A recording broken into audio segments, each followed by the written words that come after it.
Welcome, Amakhosi Network. Welcome to the channel. Today we're gonna chat about the game was Kaizer Chiefs and Richards Bay United, and we're gonna chat about what we saw in that game, what are the things that were highlighted, and who had a good performance and bad performance. That's why today we're gonna do this video based on player reviews. But before we get into that, please like, comment, and subscribe. Subscribe.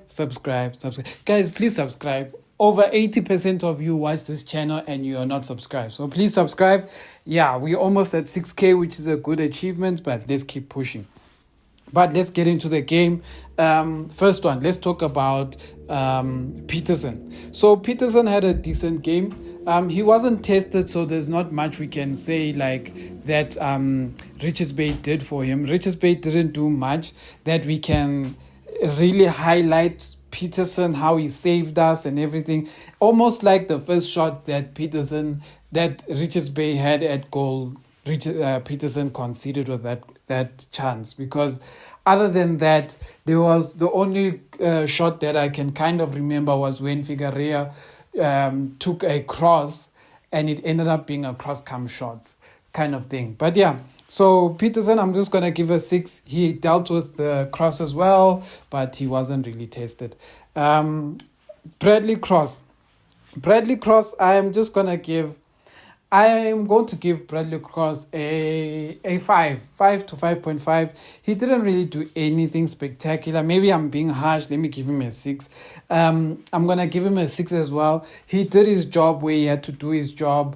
He missed an open goal chance, but he is a defender. It's not an excuse, but it is what it is. And yeah, he didn't really give us crosses or anything creative really. Going up front, his passes were better than Frosler's passes. I will say that. That much I'll tell you now. Bradley Cross has a good passing ability.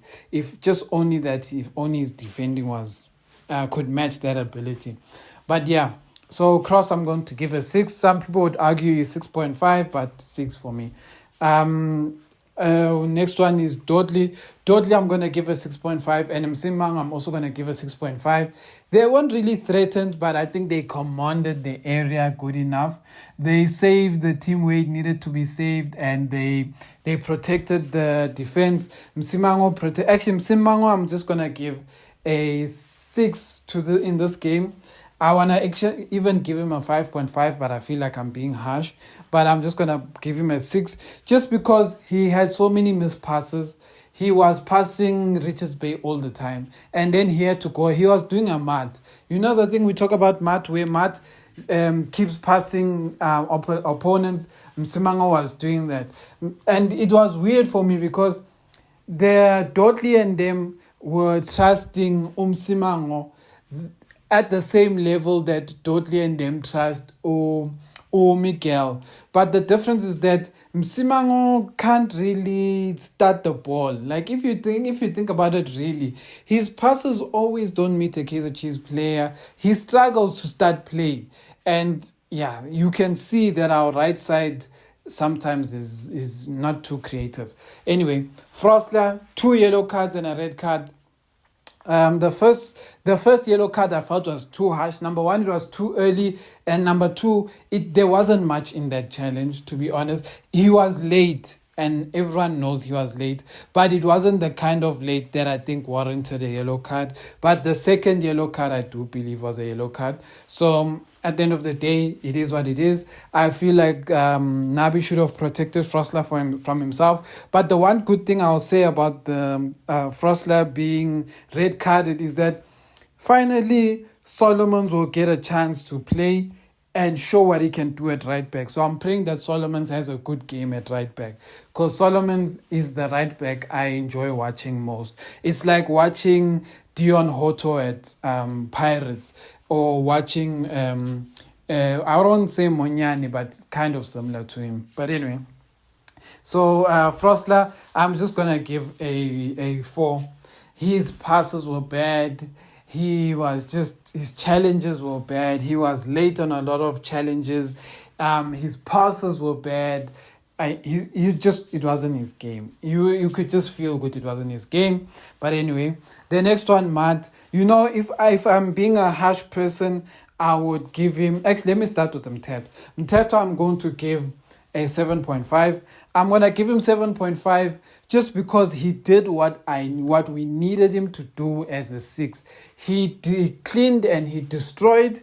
He supported his players and he made the simple passes. It is what I expect from Mteto, and I just hope he carries on. And yeah, a lot of you will think 7.5 is a high rating, but I think it's deserved. I think he actually had one of his better games in a Kaizer Chiefs jersey. And now that I'm being very honest, this is actually one of Mteto's best games at Kaizer Chiefs. And that's why I'll give him a 7.5. Matt, I'll start by saying it would be harsh of me to give him a bad rating. It would be harsh of me to not acknowledge his assists, right? But I am going to give him a good rating because the things he did impacted the win, like literally impacted the win. So I will give him 7.5 because like literally he impacted the win. So 7.5 for Matt, but I am going to make you guys understand this. Even though Matt had a good assists, like very good assists, and he had one good chance where he could have scored with Dupree. But I am going to give you my analysis based on how I watched the game.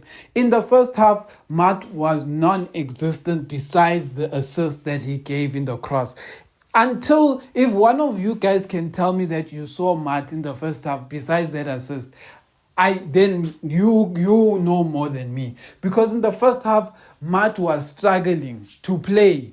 He was passing backwards. At some point, I was like, having Mteto in this game is so amazing. But Mteto has allowed Matt to be able to go up front, but Matt is not utilizing it.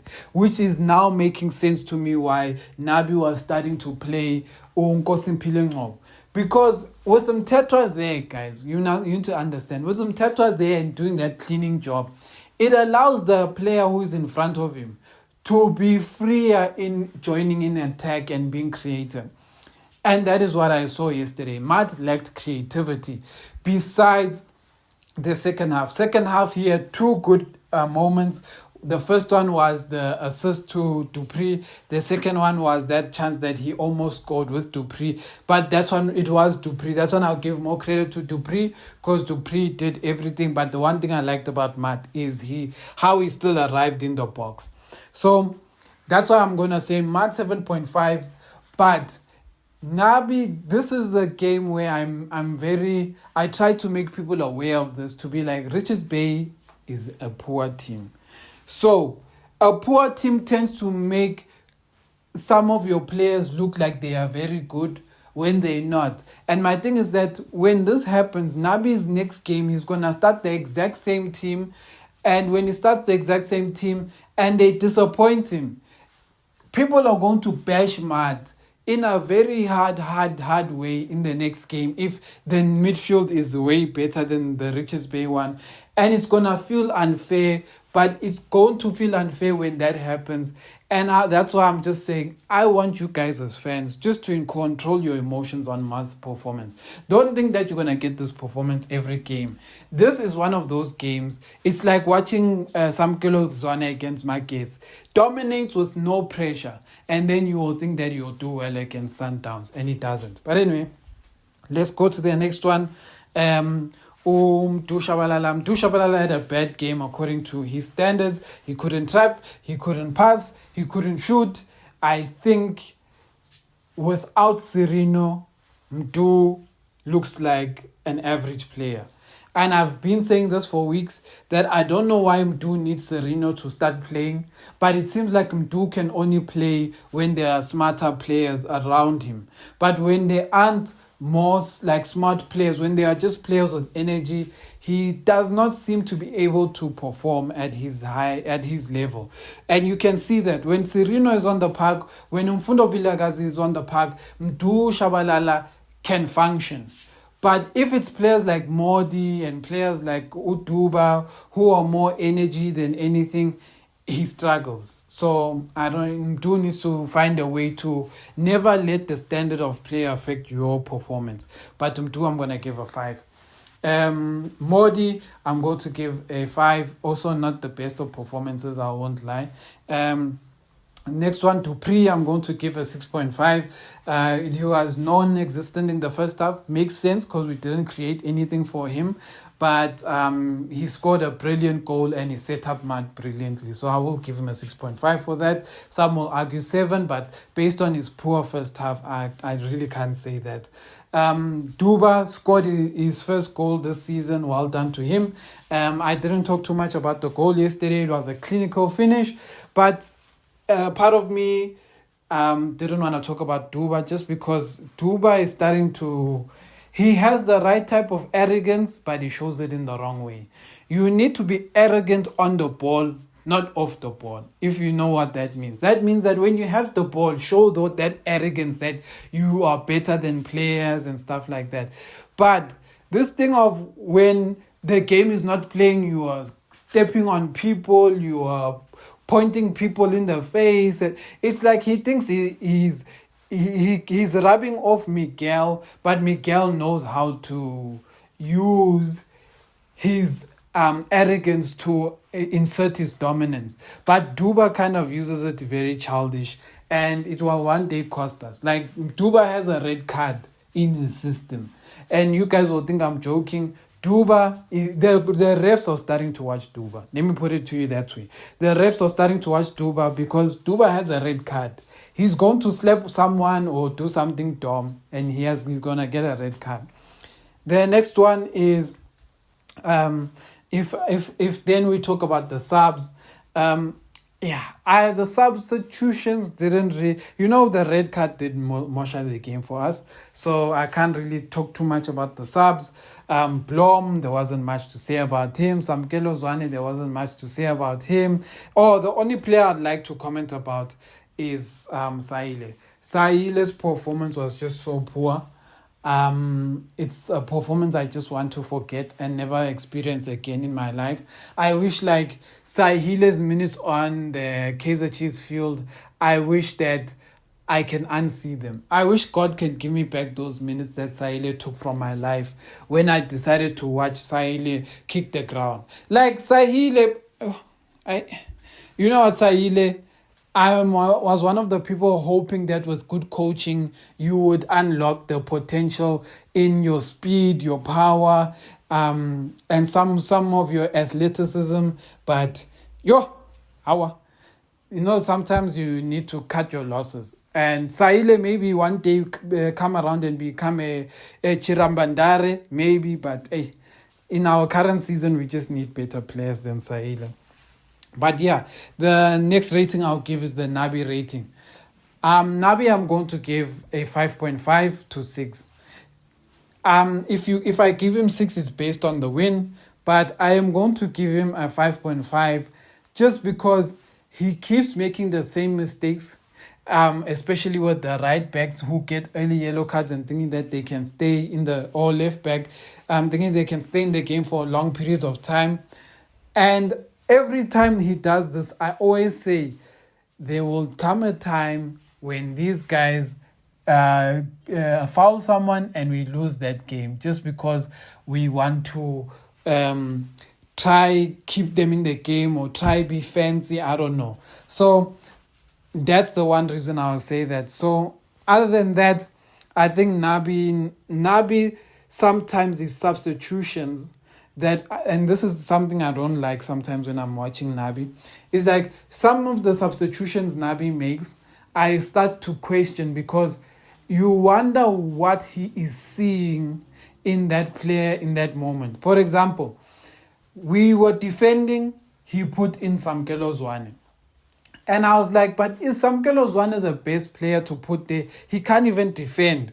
And if you're going to put him in the field and he can't defend, is there a point in putting him there? Samkelo Zwane came into the game yesterday and did nothing. So it was one of those moments where I was like, could Mfundo Vilagazi not be that additional number in defense, but also just be in the game to maybe release Saile with the through pass, maybe, you know, do a combination, maybe keep the ball a bit longer, you know, those kind of things. And I'm not a coach, I'm not saying, you know, we won the game, so technically Nabi's way worked out.